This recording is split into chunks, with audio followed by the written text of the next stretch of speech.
Vamos lá então, pessoal. Para essa semana eu vou estar fazendo com vocês esse assunto de propriedades coligativas 1, que na verdade é de química geral, mas eu conversei com o Zé do Caixão e pedi para ele, né? Falei, ô Zé, me ajeita uma frente aí para fazer, porque eu já acabei a minha frente e eu não tenho mais o que passar para eles. E ele também teve muito feriado, né, de segunda-feira, o que dá uma prejudicada no calendário. Mas fui eu que conversei com ele, ele me passou e falou, faz propriedades coligativas. Aí eu vou fazer a propriedade coligativa 1 nessa semana e a propriedade coligativa 2 na outra semana, certo? Então vamos lá. Como que a gente estuda essa parte? É assim, ó. A gente vai falar da pressão máxima de vapor e temperatura de ebulição. A pressão de vapor é a pressão do estado gasoso. Então, depois que passou do líquido para o gás, esse gás num sistema fechado, ele pode exercer uma pressão, ele vai exercer uma pressão. Então, esses desenhos que estão aqui coloridos seria a molécula gasosa, né? E essa pressão do gás é a pressão de vapor. A pressão máxima de vapor, o máximo que a gente vai encontrar, dependendo da pressão interna, dependendo da temperatura do sistema e por aí vai. Se você dá uma olhada, ó, ele no desenho colocou duas meias setas de equilíbrio. A seta de cá, que passa do líquido para o gás, está maior do que a do gás que passa para líquido. Quando essa pressão máxima é atingida, o equilíbrio é estabelecido, as duas setas estão no mesmo tamanho. Então, quando o equilíbrio está estabelecido entre a fase gasosa e a fase aquosa, isso quer dizer que para uma molécula de água, por exemplo, passar para o estado vapor, uma molécula de água no estado vapor tem que passar para líquido, tem que trocar de lugar já que está saturado de gás aqui em cima. Isso vai se estabelecendo conforme a temperatura vai aumentando. Eu estou dando exemplo aqui da água, mas pode ser outros compostos também. Ele está falando de molécula de gás do nitrogênio, do oxigênio e por aí vai, certo? Então, o equilíbrio é estabelecido quando a pressão máxima é atingida, quando é saturado de gás essa parte gasosa do recipiente fechado, e tem que ter uma troca entre as moléculas para que se estabeleça a reação de condensação e evaporação, certo? Lembra que o equilíbrio sempre é dinâmico, ele não é estático, ele sempre está acontecendo. Aí, assim como a gente estudou em cinética, para que o equilíbrio seja estabelecido, a velocidade de evaporação tem que ser igual à velocidade de condensação. Não são as concentrações que se igualam, são as velocidades. Lembra que na cinética química a gente falava a velocidade do sentido direto tem que ser igual à velocidade do sentido inverso quando o equilíbrio foi atingido. Aqui tem até o exemplo que dá para lembrar numa panela de pressão, né? Não tem a tampa desenhada, mas uma panela de pressão seria um exemplo disso. Não é um sistema 100% fechado, a gente sabe, porque tem a válvula de alívio da pressão, mas considerando que fosse um sistema fechado, eu teria essa questão de condensação e evaporação que eu falei para vocês, certo? Como que a temperatura vai influenciar nessa pressão máxima de vapor? A gente vai ter o seguinte, ó, aqui ele está dando a pressão de vapor da água em milímetros de mercúrio. A gente sabe que 760 milímetros de mercúrio, mais ou menos aqui na escala, é 1 atm, é a nossa pressão atmosférica ao nível do mar, certo? E a gente também sabe que a água pura, ela entra em ebulição a 100 graus Celsius. Mas antes disso, algumas moléculas de água também podem evaporar. Quando você derruba a água no chão, na mesa, ou lava uma calçada, uma garagem, sei lá o que, a água vai evaporar e daí por isso ela está a 100 graus Celsius, certo? Só que a evaporação é algo menos intenso, né? A ebulição é algo bem mais intenso que o que a gente vê na panela quando está fazendo comida, por exemplo.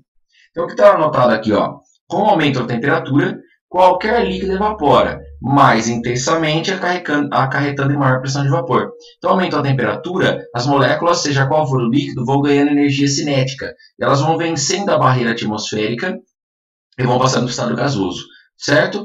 Aí, quando entrar em equilíbrio, quando chegar no máximo, a gente vai ter a pressão máxima de vapor quando saturar a parte gasosa de um sistema fechado, igual eu mostrei anteriormente. Então, ele vai fazer perguntas no vestibular, tipo assim, a 40 graus Celsius, qual líquido tem maior pressão de vapor? Se esse gráfico está mostrando a pressão de vapor, se ele sobrepõe algumas retas, né? Você vai ver aquele que tem a maior intensidade de evaporação na temperatura perguntada, no meu exemplo, 40 graus. Aquele que tiver maior quantidade de evaporação, maior intensidade de evaporação, vai ter mais moléculas no estado gasoso, vai ter maior pressão de vapor, certo? Essa é a ideia. Então, dá uma olhada aqui, ó. Tem 3 retas. Uma ele diz que é de éter, a outra de acetona, que é o nome usual da propanona, um álcool e água, certo? E aqui os pontos, ó. Ponto de ebulição do éter, 35 graus Celsius. Da acetona, 55 graus Celsius, mas ele está marcando todos a 1 atm, 760 milímetros de mercúrio. Então esse cara aqui a 35 graus Celsius, se estiver na temperatura de 1 atm, 760, ele já vai entrar em ebulição. Ele já vai, no caso, passar para o estado gasoso. A acetona precisa de um pouco mais de energia, precisa de 55 graus Celsius, na mesma pressão. O álcool aqui, ele precisa de 78, certo? Graus Celsius para passar para o estado vapor. E a água precisa de 100, como a gente já sabe, na pressão ao nível do mar. Beleza? Por que isso está acontecendo? A gente tem diferentes volatilidades. Ser volátil é passar para o estado gasoso, né, do líquido para o gás. O éter, ele tem uma característica. Ele não é muito polar. O oxigênio está entre dois carbonos numa cadeia principal. Você deve lembrar isso da aula de orgânica. A acetona, a propanona, ela tem uma carbonila, ele tem um C dupla O. Aquele C dupla O está mais exposto, o oxigênio não está dentro da cadeia carbônica, ele está para fora. Então gera uma polaridade, certo? Um dipolo ali.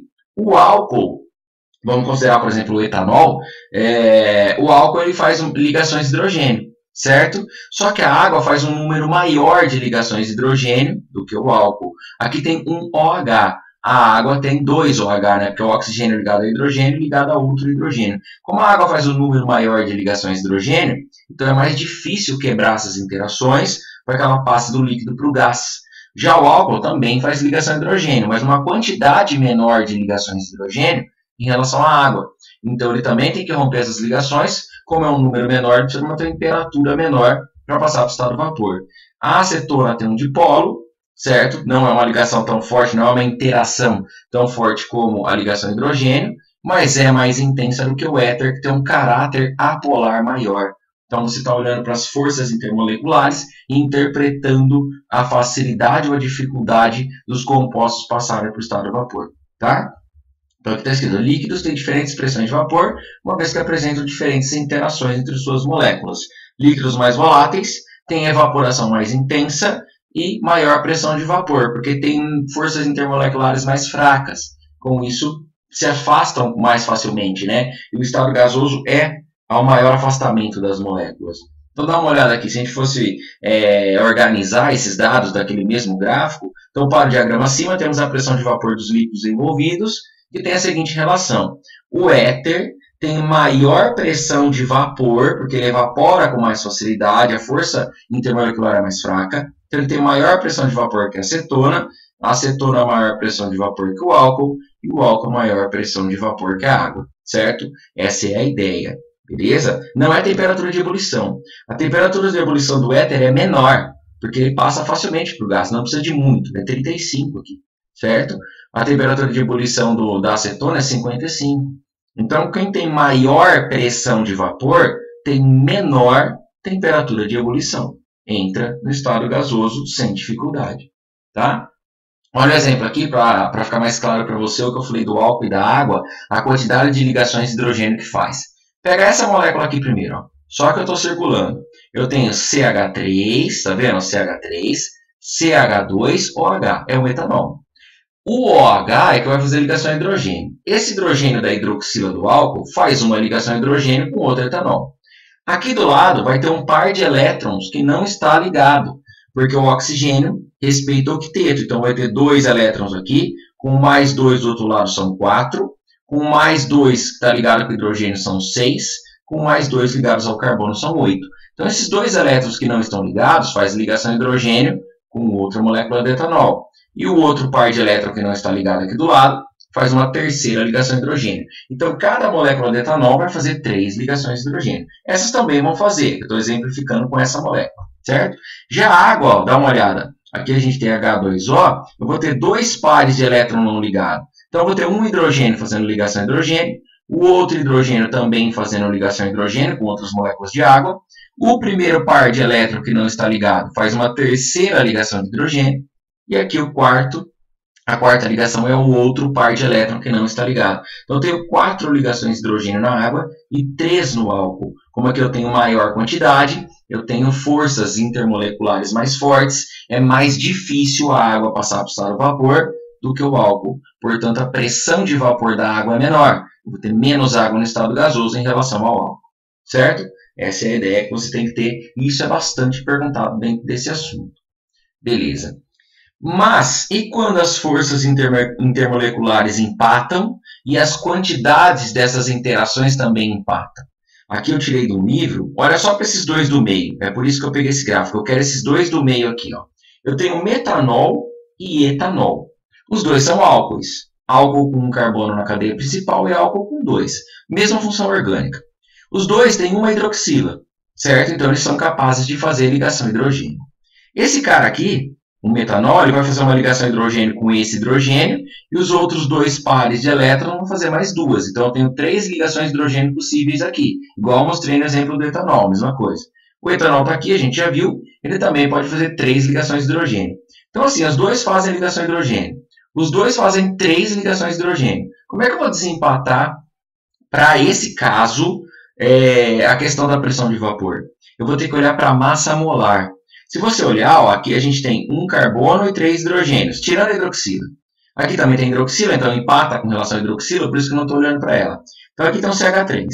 Aqui tem 2 carbonos e 5 hidrogênios, ó, 3 e 2, 5 hidrogênios com relação à cadeia carbônica, já que a hidroxila é igual a essa, então eu não estou considerando ela. Então esse cara aqui tem uma massa molar maior do que esse. Então, entre aspas, o etanol é mais pesado, bem entre aspas mesmo. Ele é mais pesado que o metanol. Se ele é mais pesado, é mais difícil ele passar para o estado do vapor. Eu preciso de mais energia. Então, se a gente pegar aqui, ó, um ATM que ele deu para a gente, olhando para o metanol, eu preciso um pouco mais do que 60 graus para que ele passe para o estado do vapor. Já o etanol na mesma pressão, eu preciso de quase 80, entendeu? Então, eu preciso de mais calor para dar mais energia cinética para ele, maior temperatura, já que ele tem uma massa molar maior. Eu só vou olhar para a massa molar quando empatarem as forças intermoleculares e as quantidades dessas forças intermoleculares, certo? No caso, ligação de hidrogênio. Então, massa molar maior, precisa de mais energia, é mais difícil passar para o estado de vapor. Se é mais difícil passar para o estado de vapor, o etanol ele vai ter uma pressão de vapor menor. Já o metanol vai ter uma pressão de vapor maior. Tá? Os outros dois caras estão aqui no gráfico, mas eu queria desempatar esse caso aqui com vocês. Certo? Mudança de fase. Um líquido entra em ebulição quando sua pressão de vapor é igual ou maior à pressão atmosférica. Então, se a gente estiver com água pura ao nível do mar, que é 1 atm, a gente vai ter que ter uma pressão de vapor de 1 atm ou mais para que ele vença a barreira da pressão atmosférica e passe para o estado gasoso, para que a molécula saia do líquido e passe para o gás. É isso que está falando aqui, certo? Só que tem 2 maneiras de fazer um líquido entrar em ebulição. A primeira que você já conhece desde criança, né? Aquecendo. As moléculas vão ganhar energia, passa para o estado de vapor, acontece na panela, em casa. Só que tem uma segunda maneira de fazer um líquido entrar em ebulição, que é diminuindo a pressão externa. Na hora que eu diminuo a pressão externa, eu diminuo a pressão que está sendo exercida na superfície do líquido. E aí eu tenho uma barreira menor quando eu diminuo essa pressão. E a molécula consegue facilmente, mais facilmente, passar do estado líquido para o estado vapor. Então, diminuir a pressão externa também faz com que o líquido entre em ebulição. Se essa diminuição for repentina, né, bem agressiva, o líquido vai ferver por alguns minutos, entrar em ebulição por alguns minutos ou segundos, depende do líquido que está trabalhando. Tá? Então, não é só aquecendo. Se eu mexer na pressão, também posso fazer ele entrar em ebulição. Esse gráfico aqui é um gráfico que está em todo o material didático, que ele fala do tal ponto triplo, que é tão conhecido. Esse ponto triplo é muito difícil de ser atingido. Você pode até achar alguns vídeos no YouTube, que são vídeos feitos em laboratório, mostrando o ponto exato em que, por exemplo, para a água, coexistem vapor, líquido e sólido ao mesmo tempo. Então, não é um sólido derretendo e passando para o líquido, e o líquido passando para o vapor. Não é assim. É no mesmo instante coexistir as 3 fases para a água. Só que dá uma olhada como isso é tão específico que a gente não consegue fazer em casa ou na sala de aula, né? A pressão atmosférica em milímetros de mercúrio tem que ser exatamente, aqui é o ponto triplo, ó, tem que ser exatamente 4,58.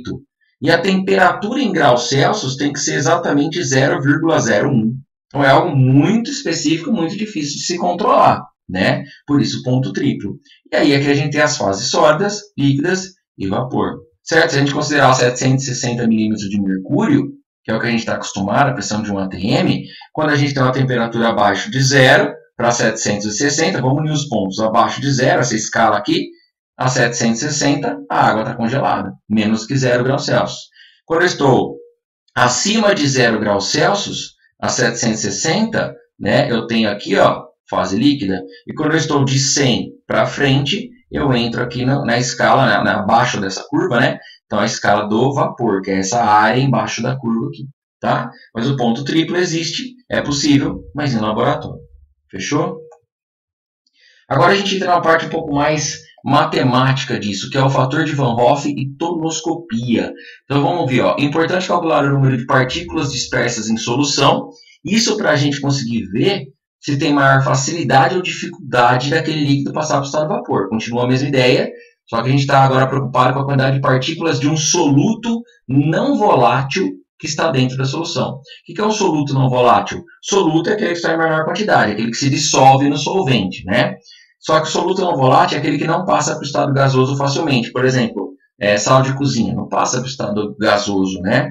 A gente pega açúcar, não passa para o estado gasoso. Isso é um soluto não volátil. Para isso, devemos levar em conta o número de íons dissolvidos e o número de moléculas não ionizadas. Se eu tiver uma solução molecular, a solução molecular não gera íons. Ela tem ligações covalentes de tal forma que, mesmo em água, ele não vai ionizar. Ele não gera nem cátions nem ânions. Então, nesse exemplo, o número de partículas dissolvidas é o mesmo número de partículas em solução. Olha o exemplo. Se eu tiver 1 mol de sacarose no estado sólido, sacarose não, falei errado, glicose. Se eu tiver 1 mol de glicose no estado sólido e colocar em água líquida, ela vai se dissolver. Só que eu vou continuar tendo 1 mol de glicose. Só que agora aquoso, dissolvido. Não vai gerar íons. Não vai gerar nem cátion nem ânion. Então a quantidade em mol, aqui a quantidade de matéria, de partículas antes e depois da dissolução, é a mesma coisa. Tá? É um soluto não volátil, vai atrapalhar essa evaporação, vou mostrar para vocês já já, mas soluções moleculares. Agora, se eu tiver uma solução iônica, os sólidos iônicos, na sua grande maioria, se dissolvem em água, gerando cátions e ânions. E o mais famoso, o NaCl. Então, imagina que eu tenha também 1 mol. Lembra que no exemplo anterior eu falei de 1 mol, né? Então, eu tenho 1 mol de NaCl. Coloquei ele em água líquida e ele vai se dissociar em Na+, e Cl-. Só que pela estequiometria, 1 mol de NaCl gera 1 mol de Na+, e 1 mol de Cl-. Então, eu vou ter 1 mol de Na+, e 1 mol de Cl-. Se eu olhar a quantidade de espécies agora ionizadas e somar, eu tenho um total de 2 mols, porque é 1 mol de Na+, mais 1 mol de Cl-. Então, eu tenho uma quantidade maior ionizada de partículas atrapalhando aquele líquido passar para o estado de vapor do que antes, certo? Então, a questão de sólidos iônicos, eles vão atrapalhar mais a temperatura de ebulição, eles vão atrapalhar mais ter uma pressão de vapor, certo? Em relação às soluções moleculares. O que é o fator de Van Hoff? Primeiro eu vou mostrar uma análise, igual a gente já fez em vários exercícios, inclusive de cinética, de cálculo de concentração, com uma tabela. E depois eu mostro como que é o fator de Van Hoff calculado. Então imagine esse exercício. Ó. É o cálculo do número de partículas presentes em uma solução. Toda vez que ele fala solução, você considera solvente água para você. E solução é soluto mais solvente. Então, o cálculo de número de partículas presente em uma solução com 100 mol de HCl, que a gente sabe que é um ácido forte, levando em consideração que o ácido está 90% ionizado. Então, ele não falou que todo o HCl está com H+, e Cl-. 90% dele gerou H+, e Cl-. Os outros 10% permaneceu com HCl sem gerar nem cátions nem ânions, certo? Então, no início, tinha 100 mol desse cara, e no instante antes dele começar a se ionizar, não tinha nada de H+, e nada de Cl-. Aí reagiu, e ele vai perder 90%. 90% de 100 mol é 90 mol. Então, ele vai perder 90 mol para gerar 90 mol de H+, 90 mol de Cl-, respeitando a estequiometria, né? Estequiometria 1 para 1 para 1. Perdeu 90 porque é reagente, formou 90 e 90 porque são produtos. Positivo nos produtos, negativo no reagente. Certo? No balanço final, a linha geral, depois que tudo já aconteceu, a gente tinha 100 mol de HCl, perdi 90, fiquei com 10 mols na forma HCl mesmo, sem ionizar. Não tinha nada, formei 90, fiquei com 90 no final. Não tinha nada, formei 90, fiquei com 90 no final. Então, essa linha final aqui é o que a gente pode usar para descobrir a quantidade total de partículas presentes na solução. Então, o total de espécies é 10 de HCl, 90 de H+, 90 de Cl-. Somando todo mundo, a gente vai ter 190 mol de partículas dispersas nessa solução aquosa, tá? Atrapalhando a água passar para o estado de vapor. Beleza? Só que dá para calcular isso com o fator de Van Hoff, porque isso daqui não é o fator de Van Hoff ainda. É só para você entender a ideia geral do que está acontecendo. O fator de Van Hoff tem fórmulas. Uma delas é essa, que é o seguinte, ó, para que não seja construída uma tabela em toda a análise a ser feita, utiliza-se a expressão do fator de Van Hoff. Ah, mas eu quero usar a tabela. Pode usar a tabela, mas às vezes ele pergunta do fator de Van Hoff, aí não tem como achar com a tabela, com a tabelinha, certo? NS é o número de partículas em solução. NS é igual a ND, que é o número de partículas dissolvidas, vezes o tal fator de Van Hoff. Tá? Vamos lá, então. O que é esse I? Esse I, o fator de Van Hoff é assim, ó. I é igual a 1 mais alfa vezes Q menos 1. Quem que é alfa? É o grau de dissociação ou ionização. Ionização, quando por exemplo, HCl, era uma ligação covalente, né? E aí ele ionizou, formou íons onde não existia. E o que é dissociação? Dissociação é separar cargas já existentes. Então, num sólido iônico, já existem cargas. A gente apenas separa, né? O NaCl em água separa Na+, e Cl-, que já existiam no sólido, naquele retículo cristalino, a gente dissocia. Então, 1 mais alfa, o alfa vai ser o grau de ionização. Q menos 1. O que é esse Q? Esse Q é o número total de íons liberados na ionização. Tá? Então, por exemplo, no NaCl, Na+, Cl-. São dois íons. O íon Na+, o íon Cl-. Então, meu Q seria 2. Entendeu? Então, essa é a formulinha do fator de Van Hoff. Coloquei o mesmo enunciado aqui daquele que a gente usou a tabela. Só que agora eu vou calcular com o fator de Van Hoff. Tá? Número de partículas em solução, não sei, é isso que eu quero descobrir. Número de partículas dissolvidas, 100 mol. Por quê? Porque o HCl é solúvel em água. Então, se ele é solúvel em água, ele vai estar totalmente dissolvido. Então, número dissolvido, 100 mol. Fator de Van Hoff, 1 mais alfa vezes Q menos 1. Lembra que o HCl ele formou H+, e Cl-. Então, ele formou duas espécies, H+, e Cl-, dois íons, que é o Q. Meu Q vale 2. O alfa é 90%, só que a gente tem que pegar o 90 e dividir por 100. 90 dividido por 100, 0,9. Então, o meu I, o meu fator de Van Hoff, é 1,9. Por quê? 2 menos 1 dá 1. 1 vezes 0,9 dá 0,9. E 0,9 mais 1, 1,9. Certo? Respeitando a regrinha da matemática aí. Então, a gente vai ter a fórmula. NS é igual a ND vezes I. NS é a pergunta, ND é 100. E o I a gente acabou de calcular, dá 1,9.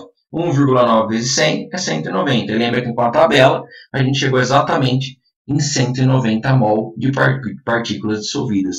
Então, chegamos no mesmo resultado. Essa é a ideia do fator de Van Hoff. Beleza?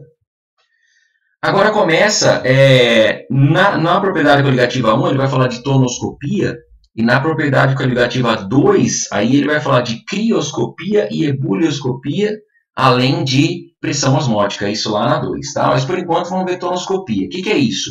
É o estudo do abaixamento da pressão máxima de vapor do solvente. Lembra que eu falei que quando a gente coloca um soluto não volátil, ele atrapalha o solvente, a água, no nosso caso aqui, passar para o estado de vapor. Se dificulta a passagem para o estado de vapor, isso quer dizer que a pressão de vapor vai ser menor. Por isso, abaixamento da pressão. Eu vou ter menos moléculas de água no estado gasoso. Tá? Então, aqui, ó, dissolução do soluto não volátil, dificultando a saída das moléculas. Aí tem um esqueminha só para você entender. Se eu tiver um solvente puro, ele vai atingir lá a temperatura e vai evaporando. Se tiver água a 100 graus Celsius, vai entrando em ebulição, a água vai saindo para o estado de vapor. Tá? Se eu tiver uma solução diluída e uma solução concentrada, ele representou com essas bolinhas maiores como se fosse soluto não volátil. Ele vai formando uma camada na superfície e ele vai atrapalhando a água passar para o estado de vapor. Então, se tiver só uma solução diluída, eu tenho soluto não volátil, numa menor concentração, já atrapalhando em relação ao solvente puro. Pode ver que tem menos moléculas de água passando para o gás em relação ao solvente puro. Se eu tiver uma solução concentrada, eu tenho mais soluto não volátil atrapalhando a passagem para o estado vapor. Então é mais difícil ainda a água passar para o estado gasoso, certo? Essa é a ideia do fenômeno tonoscópico, que é a tonoscopia. Beleza? No gráfico, isso é bem comum também nos exercícios, ele coloca assim, ele coloca duas retas, às vezes ele não escreve o que está escrito aqui para você e faz algumas afirmações de verdadeiro ou falso. O solvente puro vai ser aquele que num tempo T, numa temperatura, né? Numa temperatura T, estou com tempo na cabeça, uma temperatura em graus Celsius, vai atingir a maior pressão de vapor. Por quê? Não tem ninguém atrapalhando ele. É só água, por exemplo. Só água, ou é só álcool, né? Ou é só acetona, sem nenhum soluto. Né? O mais tradicional é água para o vestibular. Na hora que eu preparo uma solução, a gente tem que lembrar que a solução é soluto mais solvente. E esse soluto, em geral, para a gente estudar a propriedade coligativa, é um soluto não volátil. Então vamos supor que eu coloquei sal de cozinha NaCl em água. Eu preparei uma solução. Agora aquele NaCl, na mesma temperatura T, está atrapalhando a água passar para o estado de vapor. Porque o NaCl não passa para gás. Então a gente vai estar olhando para o gás passando, a água passando para o gás. Então, eu vou ter uma pressão de vapor menor, tá? Devido a atrapalhar, né? Que a gente chama de efeito tonoscópico. É o sólido do soluto já dissolvido, mas atrapalhando a evaporação da água. Então, a pressão de vapor da solução é menor do que a pressão de vapor do solvente puro. Essa é a leitura que você tem que ter do gráfico, beleza? Aqui é apenas uma animação. Imagina uma panela com água e sal. Imagina mesmo volume, né? Mesma temperatura da chama e tal, você não vê muito vapor, porque o sal está atrapalhando a água a evaporar. Se tiver água pura, na mesma chama, no mesmo volume, a gente já consegue ver uma maior intensidade de evaporação, porque não tem nenhum soluto não volátil atrapalhando essa evaporação, essa passagem para o estado gasoso. Aqui não temos o efeito tonoscópico, só na panela 1 é que tem esse efeito, certo? Beleza? É isso que eu ia passar para vocês. E a gente vai trocando ideia na live. Semana que vem a gente faz a parte 2 desse assunto. Valeu!